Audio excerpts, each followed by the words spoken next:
सभी छोटे बड़े श्रोताओं को सुनीता भटनागर का प्यार भरा नमस्कार। ऑडियो स्टोरीज के हमारे चैनल कहानी जगत में आप सभी का स्वागत है। हिंदी कहानियों की श्रृंखला में आइए आज सुनते हैं प्रतिभा सक्सेना जी द्वारा रचित कहानी कीमत। रोने की धीमी धीमी आवाज अब भी उसे सुनाई दे रही है। क्या सोच रही हो डार्लिंग? ऐसी सोई सोई निगाहें जैसे तुम किसी दूसरी दुनिया में हो। उसका मुंह अपनी ओर घुमाकर आदमी ने उसे और निकट खींच लिया। तंबाकू और शराब की भभक से मोतिया को उबकाई आने लगी थी।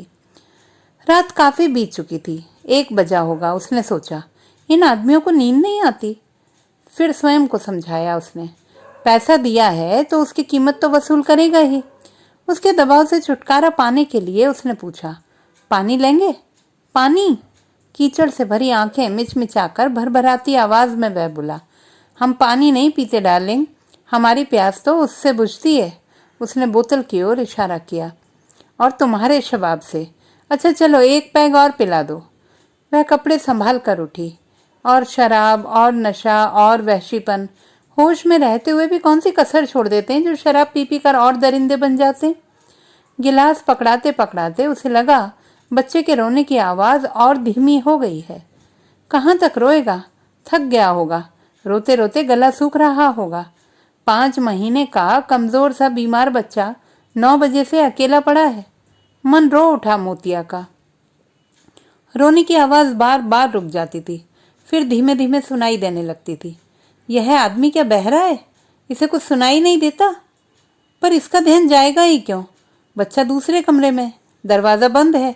रोने की आवाज भी इतनी धीमी कि पूरा ध्यान दिए बिना पता ही ना चले। इसके बच्चे होंगे या होंगे घर पर बीवी बच्चे, यहाँ हम जैसी। वह धीमी आवाज मोतिया का कलेजा चीरे डाल रही थी। बच्चा तो मेरा है, मुझे तो सुनाई देगा ही, और कौन सुनेगा? जैसे ही आवाज रुकती है उसका सारा ध्यान उधर ही केंद्रित हो जाता है। उसे लगा मेरे मन का भ्रम तो नहीं है। बच्चा रो रहा और मुझे लग रहा हो कि चुप हो गया, थक कर सो गया।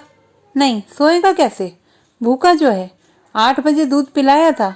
जब से बीमार पड़ा है ठीक से पीता ही कहाँ है। जरा सा पिया और मुंह झटक लिया। और अब तो रात का 1:30 बजने आया। भीगा होगा, हो सकता है गंदा भी पड़ा हो। गला सूख गया होगा, कोई कम थोड़ी रोया है। ठंड में पड़ा होगा भीगा भीगा, कहाँ तक रोएगा। आज वैसे भी गले से आवाज नहीं निकल रही है। उसकी आंखों में आंसू आ गए। ये भरी भरी आंखें क्या खूबसूरत हैं। बस आंखों में ही संभाले रखना, ढुलक न जाए कहीं। वाह क्या अदा है मेरी जान, इसी पर तो मरते हैं हम। उसने फिर अपनी ओर खींच लिया। मोतिया ने मुंह घुमाकर आंसू पोंछ लिए। रो मत, आई हेट टीयर्स। तुम्हारी वजह से मैंने 50 रुपए ज्यादा दिए हैं। बिल्कुल नई नई आई हो ना अभी? हाँ, लगती भी हो एकदम नई। नहीं तो 100 रुपए कुछ कम नहीं थे। और मेरी जान, हमारे साथ हो तो मौज करो। ये रोना क्यों आ रहा है? आपका प्यार देखकर घर वालों की बेइंसाफी याद आ गई साहब। खुश होकर वह और उत्तेजित हो उठा। मोटी मोटी उंगलियों का दबाव असहनीय हो उठा। पर 125 रुपए बहुत होते हैं। 25 तो होटल वाला रखेगा। बच्चे की दवा, उसका अपना पेट, जिसे भरे बिना बच्चा भूखा रहेगा। और खोली का 3 महीने का किराया, जिसे वसूलने मालिक का आदमी हर चौथे 5वें दिन आ बैठता है। उसकी आंखें और बातें डर पैदा करती हैं। 1 महीने का किराया तो दे ही देगी, फिर 1 महीने तो पीछे छोड़ेगा। और कहीं खोली मिलेगी भी कहाँ रहने के लिए? भाई को लिखा था ले जाए आकर, पर 2.5 महीने हो गए इंतजार करते करते। चिट्ठी तक नहीं आई। पता नहीं वही है या कहीं और चला गया। ससुराल में बूढ़ी सास के अलावा जेठ हैं, पर उनने कभी मतलब ही नहीं रखा।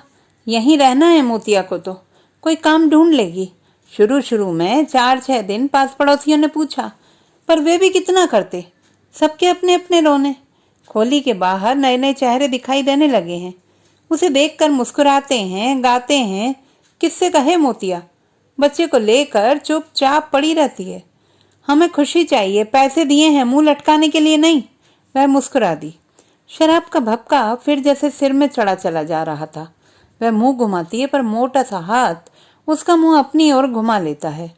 सांस लेना मुश्किल हो रहा है, दम घुटा जा रहा है। वह अपना सिर एक और करने की कोशिश करती है। दूर दूर क्यों भागती हो मेरी जान? बस यूं ही लेटी रहो। होंठों पर थूक लगा है, गाल चिपचिपा रहे हैं। बाहां उठाकर वह पहुंच लेती है, ठीक से सांस भी नहीं लेने देता। लगता है सो गया है। उसने अलग होने की चेष्टा की तो और जकड़ लिया। रोने की धीमी आवाज रुक रुक कर आ रही है। क्या बात है डार्लिंग? कुछ नहीं। फिर इतनी ठंडी क्यों हो? एक पैग ले लो, सब दुरुस्त हो जाएगा। मौज करो मेरे खर्चे पर। वह उसे मुंह से लगाना चाहता है। मोतिया ने मुंह फेर लिया। हम नहीं पीते साहब, कभी नहीं पी, आदत ही नहीं है। मोतिया का पेट भूख के मारे ऐंठ रहा है। तुम्हारा आदमी तो पीता होगा। उसकी बात मत करिए साहब। उसकी बात? वह होता तो यह नौबती क्यों आती? कैसे चाव से लाया था इस शहर में। 2.5 साल ही तो हुए थे ब्याह को। क्या मालूम था दंगे में गोली उसी को लगेगी। उसे तो पता भी नहीं था। कपड़े लेकर कहाँ कहाँ फेरी लगाने जाता है वो। मंदिर और मस्जिद के बीच की जगह थी कोई। एकदम झगड़े की आवाजें आने लगी। भगदड़ मच गई। फटाफट दुकानें बंद होने लगी। ईंट पत्थर छुरेबाजी मारकाट और फिर गोलियां चलने लगी। एक गोली आकर मोतिया के घरवाले सिंभू को लगी। पड़ोस के बिंदेसरी ने बताया था, सिंभू उस मोहल्ले में अक्सर फेरी लगाने जाता है। 2 दिन तो कुछ पता ही नहीं चला, और पता चला तो रोती कलपती मोतिया 3 महीने के बच्चे को लेकर पहुंची। हाथ आई चिरी कटी लाश जो पहचानी भी नहीं जा रही थी। पर रोने पीटने से आदमी जिंदा नहीं होता साहब। हमें तो आपके लिए लग रहा है।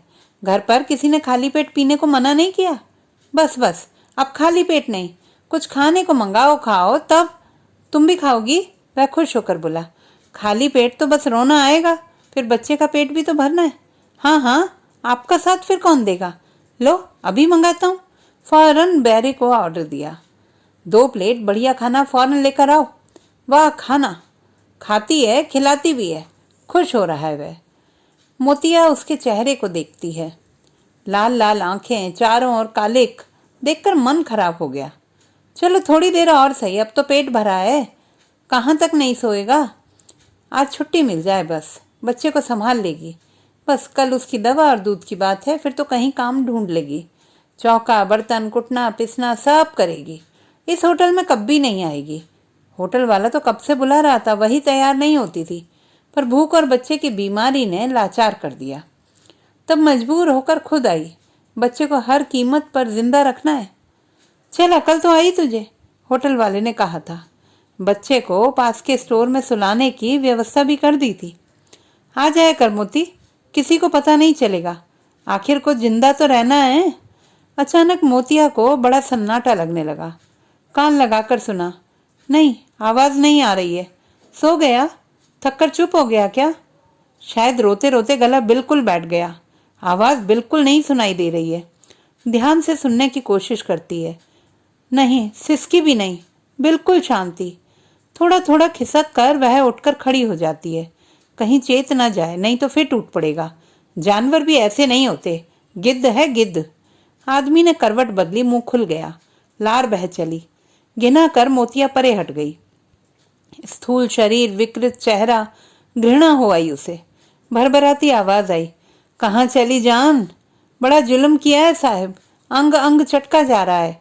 आप तो बड़े, अब क्या कहें, शर्म आती है। आदमी पर सुस्ती चाहिए। तुम बहुत अच्छी हो। चलो आज तुम्हारी छुट्टी। फिर कब? अरे साहब, आप जब कहें दौड़कर आऊंगी। फिर हिम्मत कर बोली, तो अब आराम कीजिए। उसने रुपए उठाए और दरवाजा खोल कर भागी। भड़ से स्टोर का दरवाजा खोलती हुई भीतर घुसी। अंदर धीमी रोशनी में बिल्कुल शांति थी।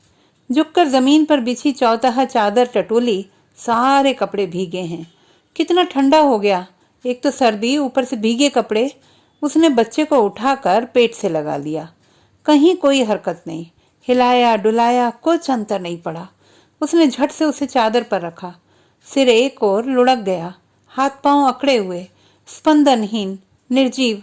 ब्लाउज के बटन बंद नहीं, कंधे का स्ट्रैप खुलकर नीचे लटक आई ब्रा, फूल कर उभर आए नीले नीले निशान दिख रहे हैं।